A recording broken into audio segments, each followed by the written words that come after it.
Thank you, Alberto. Thank you, Jesus, and all the board of directors of CIBERNED for this invitation.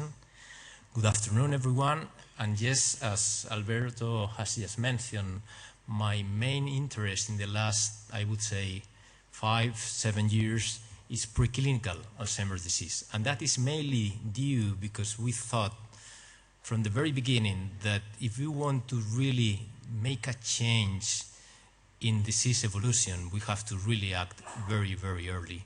And when we started doing all this research, I think preclinical AD was theory.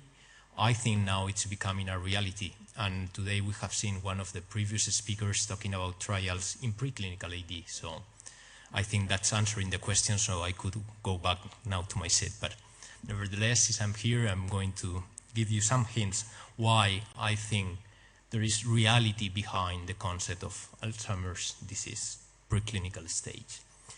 So I think that for most of you, it's now very well known that the concept around AD has completely changed. 10, 20 years ago, we were talking about dementia, AD as a clinical pathological diagnosis. The field has moved forward mainly thanks to the biomarkers, and now we understand AD as a clinical biological entity. What we actually mean with that is that the pathological side of the disease, now we can detect it through biomarkers. And again, the previous speaker this morning was talking about amyloid PET as a key biomarker. Well, that is amyloid PET, CSF biomarkers, they correlate very nicely with AD pathology. So that's why when we find those biomarkers being positive, we know that that individual is within this continuum of pathology, and now we understand that there are three main stages, being the first one, the preclinical stage, where that subject has no symptoms, but we have biomarkers evident of underlying AD pathology. From there, we move into what we call prodromal, or the MCI stage of Alzheimer's disease, and then finally we enter the dementia stage of the disease. So this has been probably the most important papers related with preclinical AD. I have to admit that when these papers went out, we were already working on preclinical AD, so I think we intuitively start doing what later was defined as preclinical AD. Because preclinical AD has been defined as this asymptomatic period of the disease where we can find, as I mentioned before, evidence of the underlying AD pathology. The process is silent, but from a pathophysiological perspective, as I'm going to be showing in the next 20 minutes, is very active. And two different types of subjects have been included within preclinical Alzheimer's disease. One of them are what is called pre-symptomatic subjects. Those were the subjects they were talking about this morning belonging to FAD families, to presenting mutation families, because those are mutation carriers. So if we know that having the mutation is clearly determining that you are going to develop the disease, and as it has been mentioned this morning as well, with a mean disease onset, with a mean age of disease onset very similar between all the members of the kindred, and that is key in order to develop the research around familial Alzheimer's disease. The other group has been called asymptomatic at-risk state. Those are people who are healthy, cognitive elders usually, but that we know that either they have a positive PET amyloid or a positive CSF profile. And I'm going to be giving you data of both groups. So this, just to keep it in mind, this is the Biomarker Cascade that was launched, like I would say now 3-4 years ago. What it's telling us is that it is supposed to obtain A-beta changes before we obtain tau changes, and after is when it comes brain structural changes together with clinical changes. That is quite true to some extent, and since that concept was already launched, we were working with the idea, okay, if we start doing a research protocol in cognitively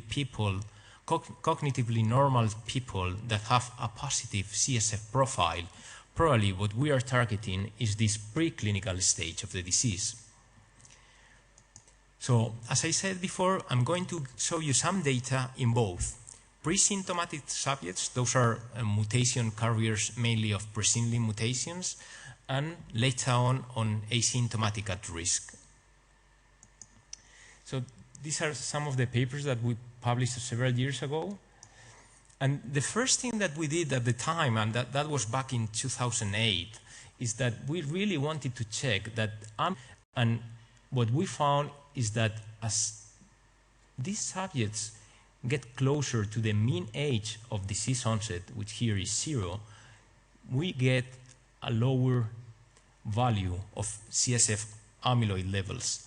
And those amyloid levels, this subject, for example, he is 10 years before any symptom onset, like 15 years before dementia. Already those amyloid values were below the cutoff point.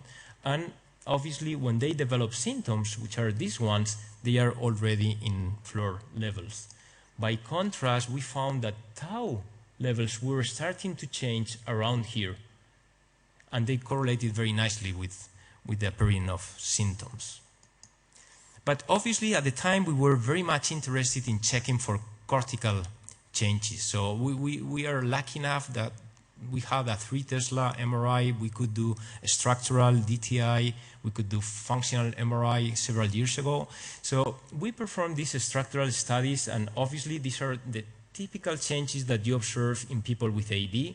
Those were people belonging to those families with AD, and you can see a huge loss of cortical thickness in typical AD areas. And those were people with prodromal or MCI in those families, and you can see a loss of cortical thickness again in typical associative AD areas. But obviously our interest was to check what was happening in those people that as a mean they were like 15 years before disease onset. And they had no symptom, obviously, so they were in this preclinical stage of the disease. And what we found at the time was something that was quite shocking, because what we found in those people was an increase in cortical thickness that actually was happening in typical AD areas as well. So the first thing we did, because at that time we were wondering, is this a real change or is it an MRI artifact? So let's check it. So what we observed first is that those areas that presented this increase in cortical thickness very nicely overlap with the areas that later on in that same family were going to suffer a decrease in cortical thickness.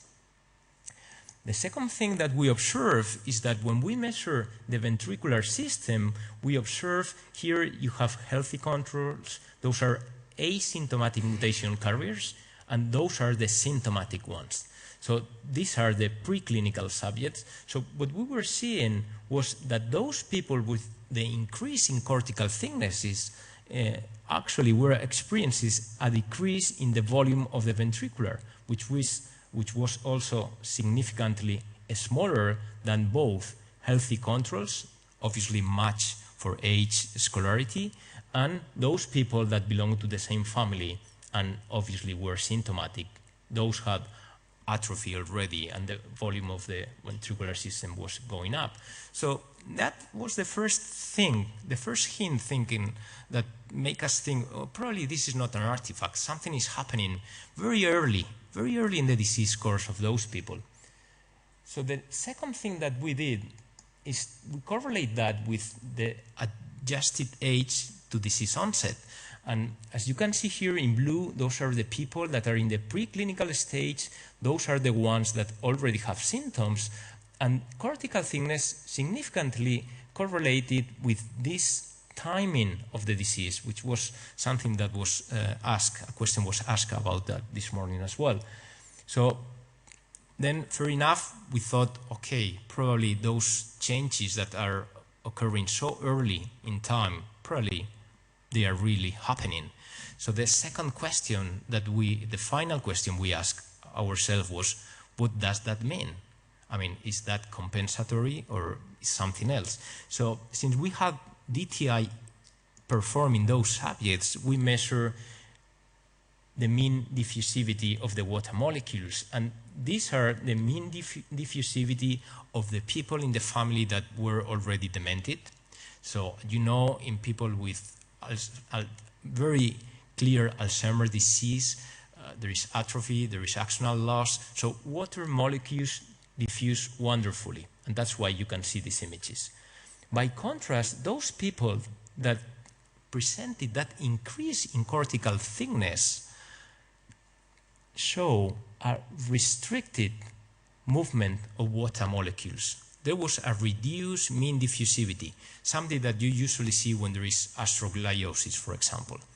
So what we are currently thinking is that at that very early stage of the disease, probably there is some degree of inflammation in the cortex, and that's why we are getting that increase in cortical thickness, and that's why we are getting this restriction in water molecules movement.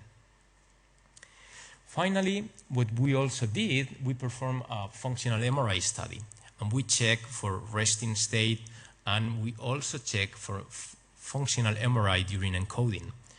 And what we observed was when we were checking the resting state, these are the asymptomatic mutation carriers, and as you can see here, there is a decrease, which you can also see it here, a decrease in the posterior component of the resting state and an increase in the frontal component. But what we were really interested in is looking at the encoding of those people. Those people were like, again, 15, 20 years before disease onset. They have already structural changes. They were completely normal from a clinical standpoint of view. And the functionality, when we look at it, we already observe an increase of the activity in the precuneus and the posterior cingulate. As you probably know, the posterior cingulate and the precuneus during encoding usually deactivates. And it does activate when you are, again, remembering that information. So those people were doing the opposite. They were already activating the precuneus and the posterior cingulate during encoding. That is something that some other groups have also found in people at risk. For example, APOE4 carriers have present this kind of behavior in functional MRI as well.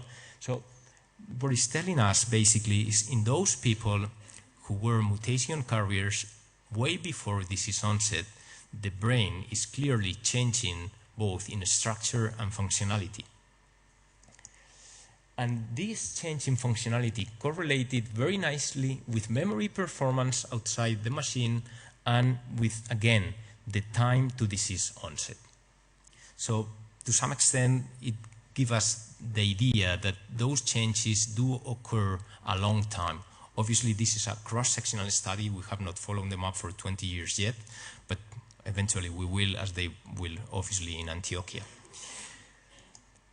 This paper was published showing the same kind of changes in the whole DIAN network, and recently in Lancet Neurology, the group studying the Antioquia presenilin mutations also published several studies showing kind of the same results in the change of biomarkers.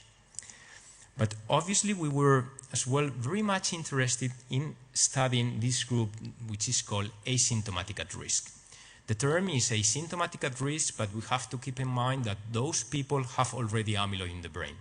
The way we did study if there was amyloid was through CSF in all the studies that I'm going to show you.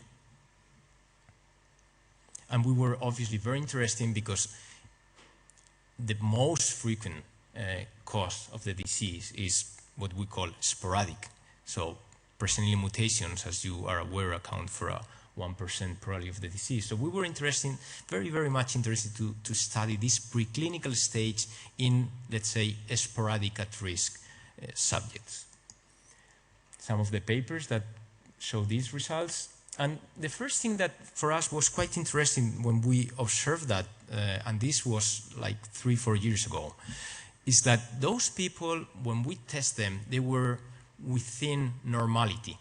Their performance in all the cognitive battery, which you have here, most of the tests that we applied, was completely normal. But when we check them as a group, they had a distinct and significant worse performance comparing with amyloid negative controls. These are amyloid positive controls or preclinical subjects. They had a worse performance specifically in memory. And you can see this is the free and Q selective reminding test, a very specific test to check for the hippocampus, for hippocampal or episodic memory. So only in that test they perform significantly different. When we test them as individuals, they were within normality. And the same result was published a couple years ago or 1 year ago by Reisa Sperling in, again, asymptomatic at risk. She was using A-beta fluor-beta PET, and those that were fluor-beta peer positive, again, specifically in episodic memory, performed worse. And in other tests, there were no significant differences. Very interesting as well, we are talking about the preclinical stage. If we recall the cascade of biomarkers, beta amyloid is the first that changed. So in those people, when we check for correlations of cognition with biomarkers, the only biomarker that correlated with cognition was beta amyloid CSF levels. Tau and phospho-tau did not show any correlation at this stage of the disease. And the other specific thing was that it was only with episodic memory test. Here is the correlation with the free and Q selective reminding test, significant with a nice R value. This is with the SERAD, again, and this is with another memory test, which is the TAM, that was a test that we developed for screening mainly. But only with episodic memory tests and only beta amyloid was correlating in this, let's say, preclinical stage of the disease. And again, we were very much interested in checking for MRI. So at that moment, we had those, let's say, for us at least, fascinating results in those pre-symptomatic significant relationship in any of the type of relationship. What this was telling us was that at some point that the beta amyloid levels are coming down, cortical thickness is going to increase. That's why the relationship is either quadratic or cubic. So then we decide to analyze comparing this population in tertiles. So the middle tertile were those ones that had the beta amyloid levels in the range of change. And what we observed in the typical AD areas, again, was an increase in cortical thickness. So to some extent, the paradox for us was resolved. Obviously, I mean, these are cross-sectional data, so we need longitudinal data with people who are very far away from clinical disease onset. Now there are many cohorts that are starting with people even without amyloid, so we will be able to check all these sequences of events in a longitudinal fashion, which is really of value.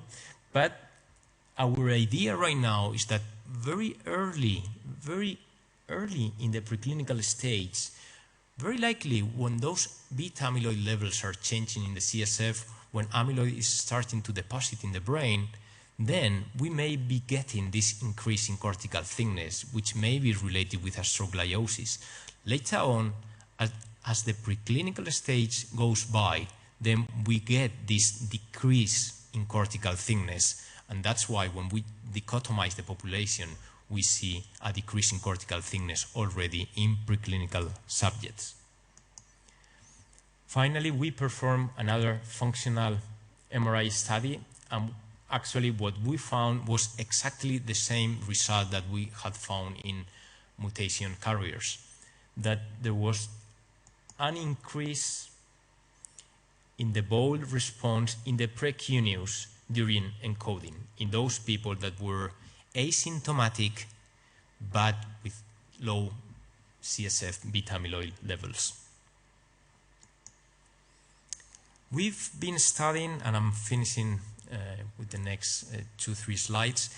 We have been studying in the last years the relationship between cognitive reserve and structural and functional changes in the brain, typically in normal subjects, people with AD, even people with MCI. So we wanted to understand what was the relationship in those people that were in the preclinical stage of the disease.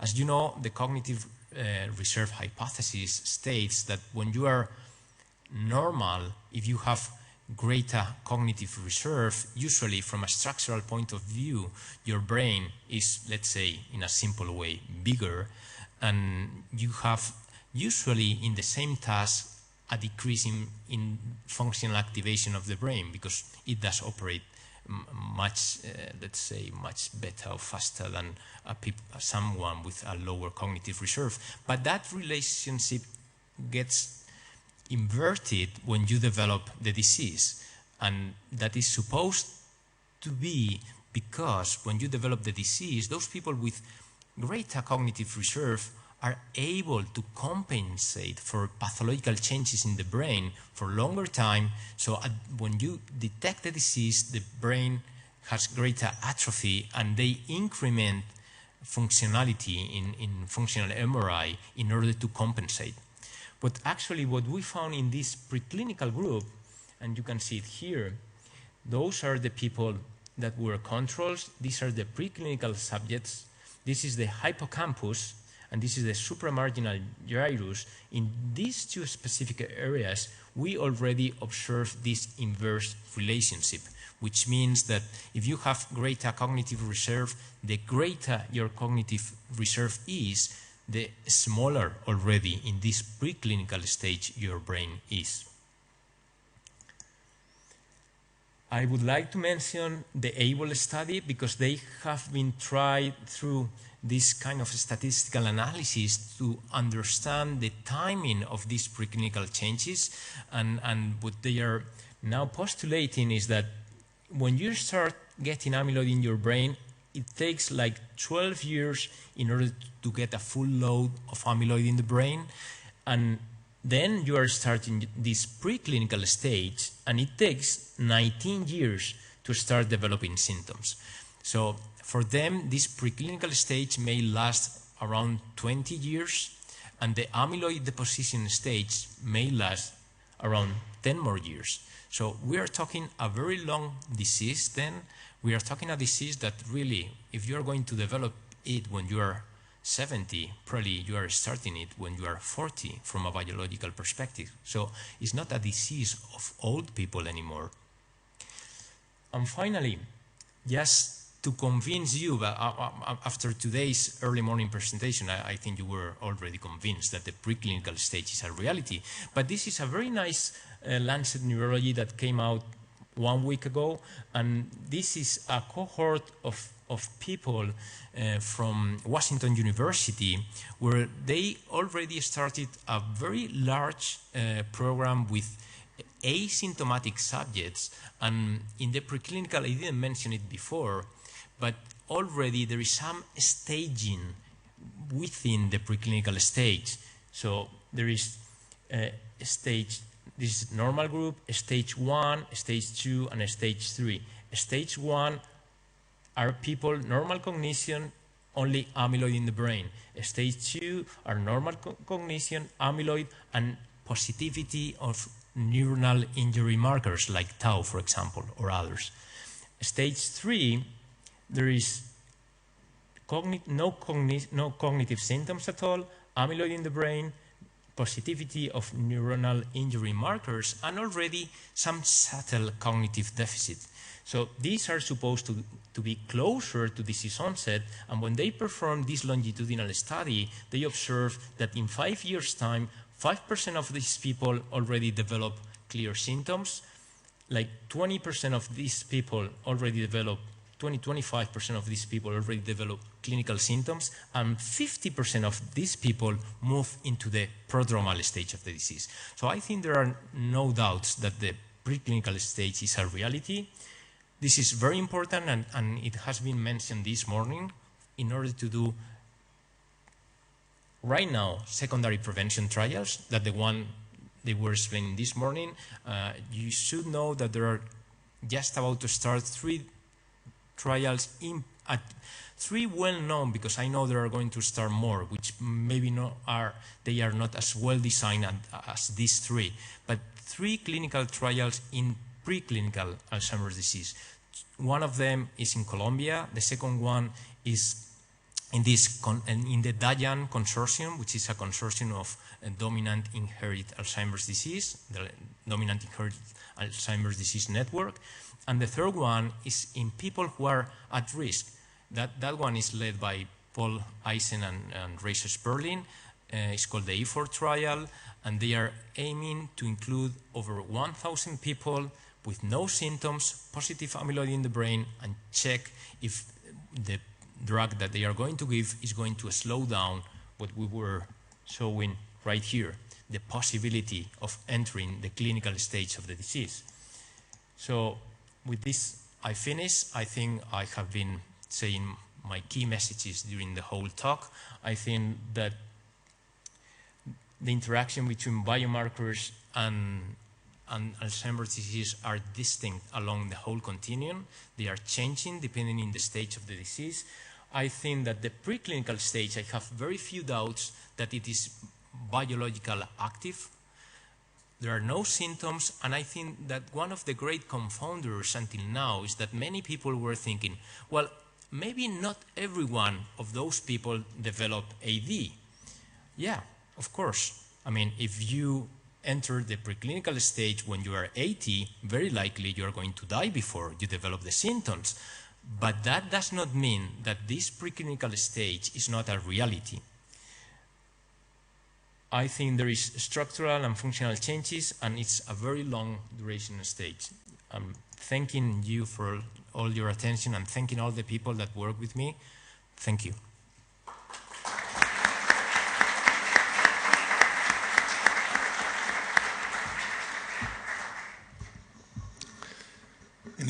Any questions?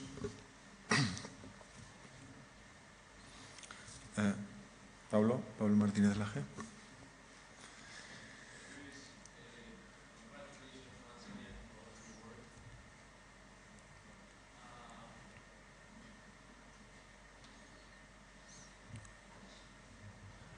Congratulations once again for all your work, to you and your team. I always have the same question, and I beg your pardon for this. So I'm going to try to formulate it some other way. I think I know the question. What is the value you give to subjective memory complaints in these people? Okay, let's forget about the concept from Rachel Sperling. She includes these people in the preclinical concept. Let's forget about that. But from the public health point of view, I think it's very important to differentiate people with preclinical Alzheimer's that you go out to look for in the community, or preclinical Alzheimer's that come to the memory clinics. So what is the value of subjective memory complaints as a symptom, in your opinion? No, Pablo, I fully agree with you, and I think that's an important question. I mean, we had in Boston a meeting because a subjective cognitive complaint consortium was created. We were invited to participate, and we discussed for hours. And it's not an easy subject. I mean, I think we have to differentiate between what is research and what is our clinical work. We have to keep in mind that preclinical AD right now is research. So when we get people with subjective complaints and if they have positive amyloid and positive tau markers, for example, we know they are very close to the clinical stage. They are closer than those that do not have the complaints. And we need longitudinal studies and multi-center studies on this to really corroborate that. but that's what usually happens. The thing is that, as you know, because we have discussed this many times, we are trying to push the diagnosis earlier. We are trying to push the diagnosis into the prodromal stage.